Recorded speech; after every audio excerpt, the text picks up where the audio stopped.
Montre et Mystère vous parle des têtes couronnées et leurs poignées dorées, comme ce roi du Swaziland en Afrique du Sud avec une Jacob & Co entièrement sertie de rubis. La monarchie saoudienne porte désormais des montres d'un nouvel indépendant qui démarre à 30 000 €. Nous parlerons aussi de la reine Elisabeth II d'Angleterre avec sa Patek Philippe. Bonjour, bienvenue dans Montre et Mystère, je suis Guillaume Lariche, journaliste, et je suis accompagné d'Alexandre Bouchard, vendeur d'élite de montres de luxe. Alors Alexandre, être roi ou reine implique forcément d'avoir une montre très haut de gamme ? Eh bien, Guillaume, par rapport à cette idée-là, bien sûr que c'est évident, parce que dès le départ, en fait, les garde-temps ont été développés pour une élite. On va partir des clochers, puis après, on va aller dans les pendules, les cartels qu'on peut voir à Versailles, chez Louis XIV, entre autres. Mais très rapidement, quand la montre va évoluer, va être portée en montre à gousset, on va chercher des horlogers qui vont faire de la qualité, bien évidemment. Donc, on va avoir avant tout de la précision, puisque le roi se doit d'avoir l'heure, puisqu'il est l'élément central de son royaume. Donc, c'est lui qui va donner le ton. Et au fur et à mesure de cela, on va avoir des décorations qui vont simplement suivre le goût de l'époque. Donc, on va avoir le style rococo. Puis après, au niveau de la Révolution, on va avoir le style avec, on va dire, une égyptomanie, plus ou moins, en avance, avec le retour de Napoléon de sa campagne d'Égypte. Donc, toute une inspiration qui va influencer plutôt l'horlogerie, c'est-à-dire avec les pendules. Au niveau des montres, en fait, la Révolution va avoir un côté plutôt bourgeois. On va venir simplifier, puisqu'on va chercher le côté technique, et moins d'avoir un côté, on va dire, dans le superflu, d'avoir des décorations rococo jugées en fait vieillottes pour l'époque. On cherche l'efficacité. Donc au cours de ce 19e siècle, on va voir en fait les différentes manufactures s'intéresser à la précision. Donc ça va être ça qui va être l'objet de qualité. Donc pour les rois et les reines, ils vont porter simplement des objets avec des référents, c'est-à-dire des horlogers de renom. Je pense notamment à Abraham Louis Breguet, qui va être l'un des survivants de la Révolution française, et qui est parce que simplement la Révolution a balayé les anciennes traditions d'achat, c'est-à-dire qu'avant c'était la noblesse, cette noblesse a disparu, elle est remplacée par une aristocratie militaire qui est désormais au goût de l'époque. Donc désormais on va avoir pour les hommes des montres à gousset précises, et puis pour les femmes qui comptent dans la nouvelle aristocratie d'empire, des montres avec des pierres précieuses. Donc, tout simplement. Des montres qui pouvaient alors très cher ? Ça a toujours coûté cher. En fait, il faut comprendre qu'il n'y avait pas la logique des manufactures avec une centaine d'horlogers, ou en tout cas, dans les horlogers, je fais une différence entre les concepteurs et ceux qui vont assembler. Presque des gens qui vont faire des préparations, ce qu'on appelle des repasseurs. C'est les gens qui vont vérifier que la montre est bien finie, il n'y a pas d'erreur dedans. Et, donc ça, on va dire que c'est un autre métier de l'horlogerie, dans l'horlogerie, mais c'est pas le côté maître horloger, créateur, qui fait l'innovation. On a par exemple Abraham Louis Breguet, à côté, est un Mozart de la mécanique. Ce qui n'est pas le cas de tous les horlogers qui savaient faire, un peu comme aujourd'hui, simplement la réparation, changer une pile, changer une masse oscillante, etc. Alors, tu parles notamment de la Révolution française. Je pense que toutes les têtes couronnées à l'époque, qui sont finies pour certaines dans des paniers, ont eu des montres à leurs poignets. Elles sont exposées où, ces montres ? On peut les retrouver où, ces montres-là, des têtes couronnées françaises ? Eh ben, il faut savoir qu'en fait, le trésor des rois a disparu, simplement, parce que ne serait-ce que les pierres précieuses qui étaient situées à l'hôtel de la Marine ont été volées, ce qu'on appelle le casse du siècle. Après, sur les montres, vous avez plutôt des pendules ou des horloges tu vas retrouver à Versailles. Il a fallu revisiter les collections, savoir exactement ce qui avait été pillé, parce que ne serait-ce que le palais des Tuileries a été pillé, Versailles en partie, donc tout de suite la nation a fait en sorte de récupérer les pièces volées, en tout cas ce qu'elle pouvait. Mais en termes de montres, on n'en a plus du tout. La dernière, tu vois, par exemple, qui est présentée, dynastie Bourbon, c'est celle de Charles X. Donc lui, c'est niveau de 1830, mais voilà, c'est une montre très simple, avec 2 aiguilles et une petite seconde décentrée. Mais on n'a que ça. Donc ça a vraiment disparu. Alors maintenant, c'est vraiment la course au faste, la course à celui ou celle qui aura la montre la plus belle. On parlait en introduction de ce roi du Swaziland en Afrique du Sud avec une Jacob & Co entièrement sertie de rubis. Exactement. Alors, elle est faite avec ce qu'on appelle le serti mystérieux, qui est une invention de la maison Van Cleef & Arpels. C'est-à-dire qu'on n'arrive pas à distinguer. On a vraiment une sorte de carrelage de pierres précieuses, donc là, du rubis. Et en plus de ça, c'est arrondi, donc il y a un effet bombé. Donc c'est vraiment on va dire, une décoration de haut niveau en termes de technicité, hein, où le métier joaillier va s'imposer à l'horlogerie, hein, mais derrière, Jacob & Co s'inscrit dans une logique de montre un peu tape à l'œil, hein, mais parce qu'avant tout, son premier métier, c'est être un bijoutier. Donc, il a réussi dans son pari à mélanger auto-horlogerie, avec haute joaillerie, ce qui fait que Jacob & Co est réputé. Voilà, donc c'est vraiment, on va dire, un des grands acteurs de notre monde en termes de luxe. Après, non, il n'y a pas forcément une logique d'aller tout le temps dans le côté très voyant. Ça dépend en fait du caractère du monarque. Alors tu évoques effectivement les métiers d'art, on aura l'occasion d'en reparler dans un prochain podcast de tous ces métiers d'art qui permettent à ces montres de luxe d'être luxueuses. Pour ce monarque par exemple qui a cette Jacob & Co entièrement sertie de rubis, c'est une commande unique? Alors, c'est pas une commande unique, c'est-à-dire qu'à l'origine c'était une montre pour femmes. C'est ça qui est assez drôle en fait dans le détail quand on s'y intéresse. Je pense qu'il y a eu un coup de cœur. Après, il faut voir un peu la collection aussi de ce monarque.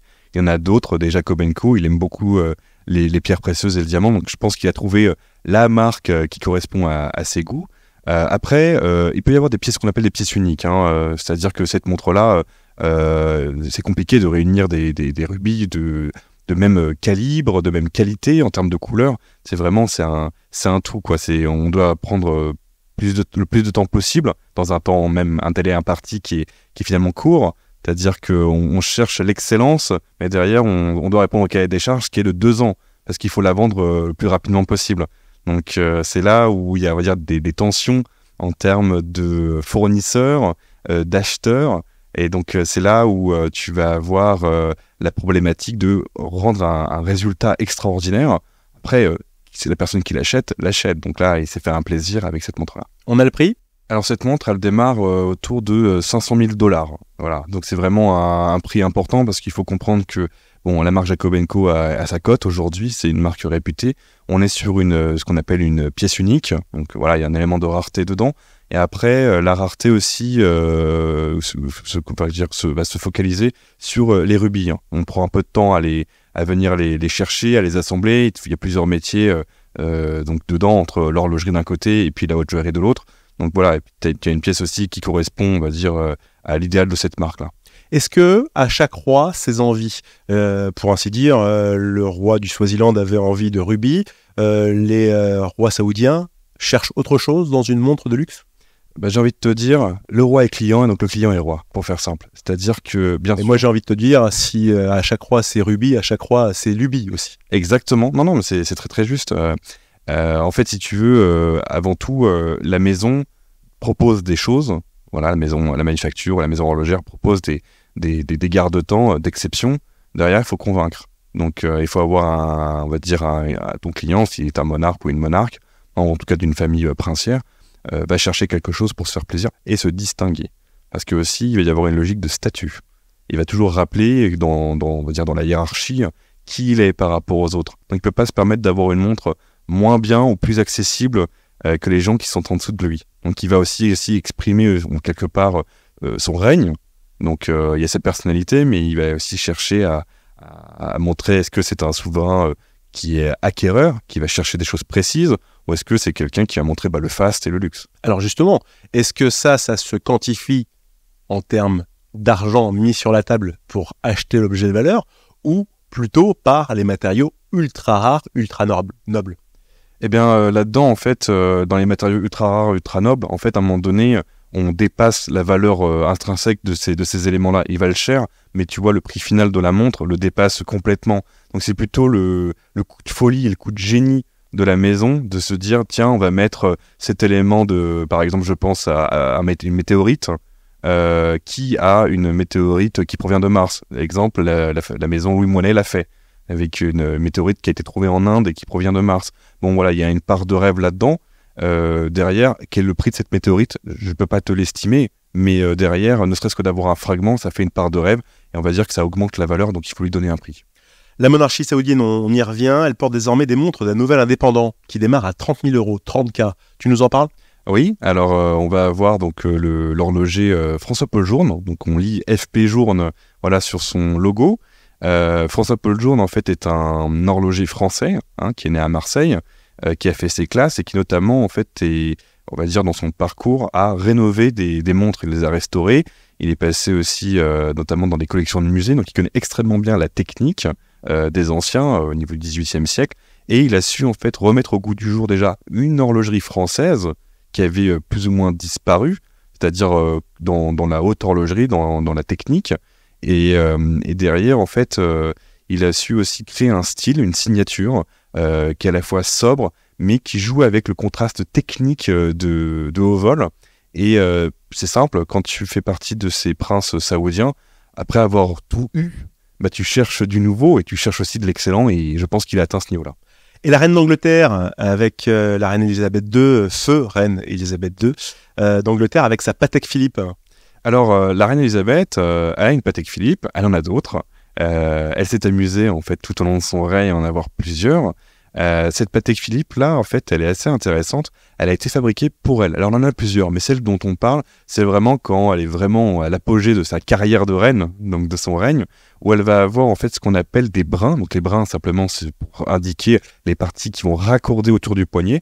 Donc là, elle a un multi-brin perlé. Donc, il faut imaginer simplement qu'elle a des petits bracelets de perles qui partent d'une montre avec des diamants, et on la voit, voilà, c'est très discret, c'est sur l'un de ses gants porté à la main gauche, donc elle porte aussi bien la couronne, donc ça va de pair, donc porter Patek Philippe tout en étant reine d'Angleterre, il y avait forcément un duo de choc à créer.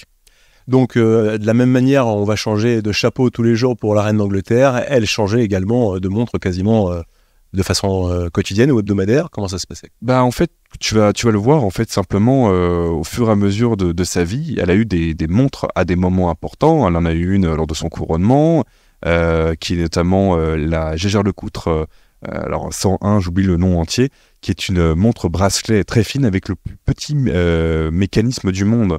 Donc vraiment, il a au diamètre de la taille du bracelet. C'est ça qui est assez intéressant. C'est quelque chose, c'est presque ce qu'on appelle les rivières de diamants. Et dedans, il y a un petit mécanisme Jaeger-LeCoultre. Donc, elle savait un peu ce qu'elle avait au poignet. Au fur et à mesure, elle a commencé aussi à avoir d'autres montres. Elle a une Cartier. Elle a d'autres montres, par exemple, qui sont, comme je parlais, la Patek Philippe, qui a été faite spécialement pour elle. Et celle-là, elle l'a portée à des grands moments, tu vois, où il faut sortir les diamants, moins les couleurs, on va dire, c'est camailleux au niveau de ses vêtements et de ses chapeaux. Là, c'était vraiment pour montrer qu'elle est reine. Donc, généralement, elle a porté aussi la montre qui montre qu'elle est bien reine. Montre et mystère touche à sa fin. Quelle est la chose à retenir par rapport à ces têtes et surtout poignets couronnés?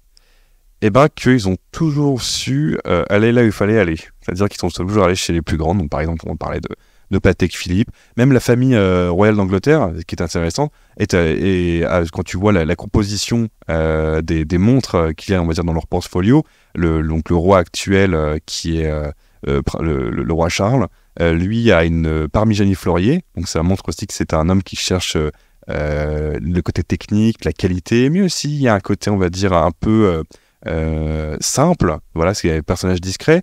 Dans ses fils, c'est amusant, rien à voir entre les deux.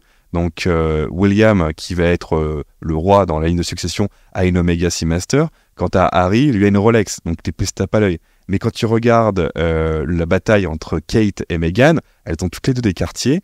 Autant Kate a une Ballon Bleu de chez Cartier, et Meghan, elle, a pris, il me semble, une Tank en tout cas. Donc on voit qu'il y a une guerre ainsi des têtes couronnées à travers l'horlogerie. Montre et mystère, c'est terminé. Après les têtes couronnées aujourd'hui, la prochaine fois, on aura la tête dans les étoiles avec la première montre à aller sur la Lune qui a été la Speedmaster de Swatch Group. Et puis nous parlerons aussi des tests que doit réaliser la NASA pour homologuer les montres, comme par exemple de pouvoir faire fonctionner l'appareil à des températures de moins 18 jusqu'à 93 degrés. Tout cela, ce sera au prochain épisode de Montre et Mystère. C'était Guillaume Lariche et Alexandre Bouchard. Merci de nous avoir suivis. À très vite.